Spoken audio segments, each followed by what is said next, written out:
This channel does not promote any violent, harmful, or illegal activities. All content provided by this channel is meant for an educational purpose only. Top quality और consistent performance के लिए सिर्फ silver pump नाम याद रखना।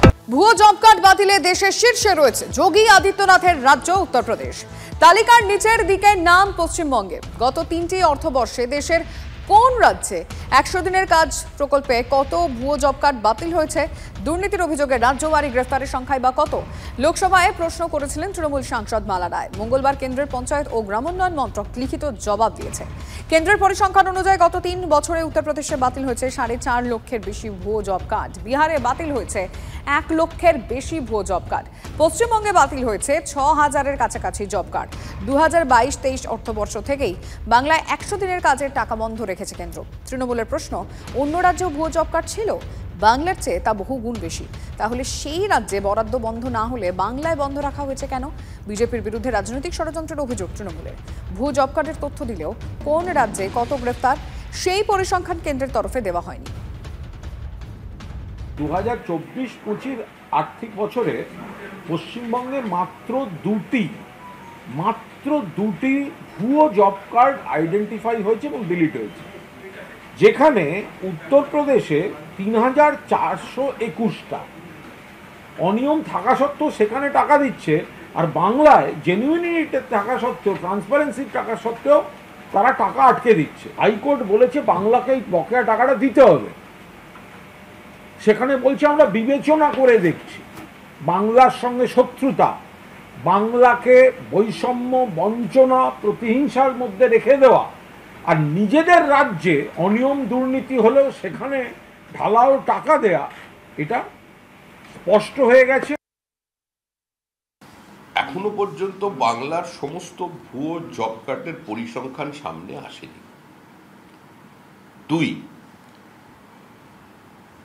একথা কোনো তরফে দাবি করা হয়নি যে বিজেপি শাসিত রাজ্যে ভুয়ো জব কার্ড নেই বা দুর্নীতি সেখানে হয়নি, কিন্তু সেখানে দুর্নীতি হলে কেন্দ্রীয় সরকারের গাইডলাইন মেনে চিহ্নিত করা হয়, ব্যবস্থা নেওয়া হয় এবং তাদের কাছ থেকে লুট করা টাকা উদ্ধার করা হয়, যেটা পশ্চিমবঙ্গে হয় না। জগদীপ ধনকর কেন ইস্তফা দিলেন?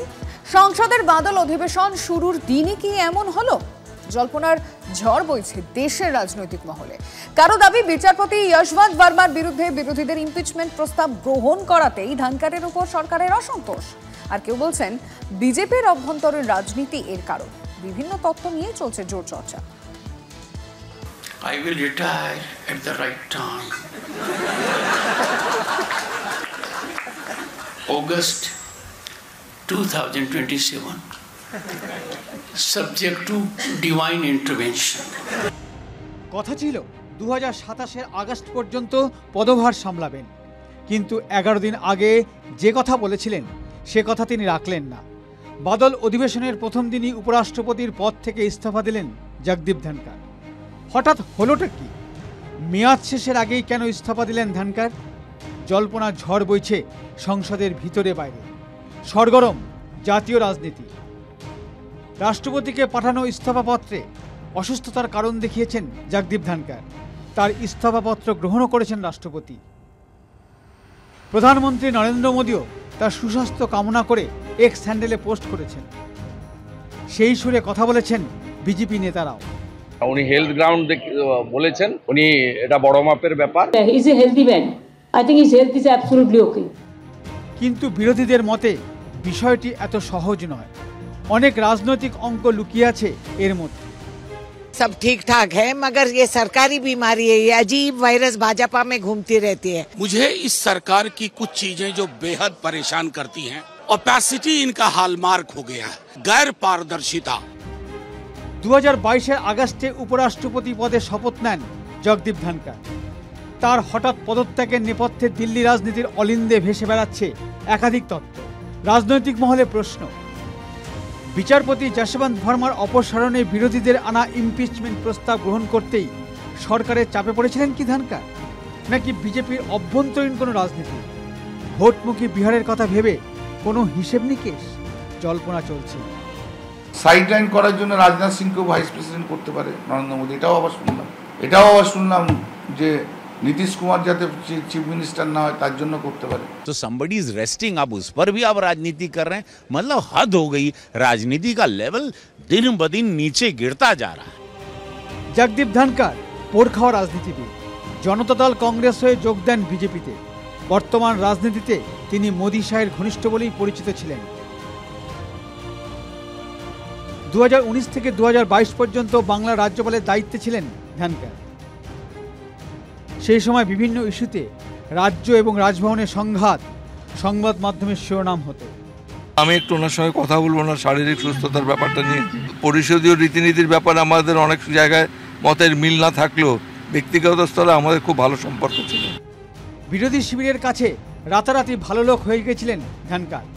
রাজ্যসভার সাংসদ জয়রাম রমেশ এক্স হ্যান্ডেলে লেখেন, জগদীপ ধনকর সবসময় 2014 পরের ভারতের প্রশংসা করে এসেছেন, কিন্তু একইভাবে কৃষকদের দাবি দাবাও তুলে ধরেছেন তিনি।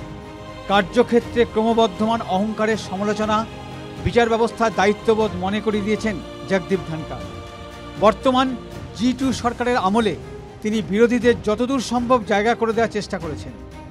নিয়মকানুন, সংসদীয় রাজনীতির ব্যাপারে তিনি এক কথার মানুষ, কিন্তু তিনি মনে করতেন যে এসব কথা কোনো গুরুত্ব দেওয়া হচ্ছে না। জয়রামের কথা শুনলে বিশ্বাস করা মুশকিল। শেষ অধিবেশনে এই ধনকরের বিরুদ্ধেই অনাস্থা প্রস্তাব আনার তোড়জোড় শুরু করেছিল কংগ্রেস নেতৃত্বাধীন ইন্ডিয়া জোট। ধনকরের ইস্তফা রাজনীতির নিয়ম মেনেই কংগ্রেসের কাছে পড়ে পাওয়া সুযোগ, আর বিজেপির জন্য দৃশ্যতেই অস্বস্তির কারণ। দিল্লি থেকে জ্যোতির্ময় কর্মকারের রিপোর্ট, TV9 বাংলা।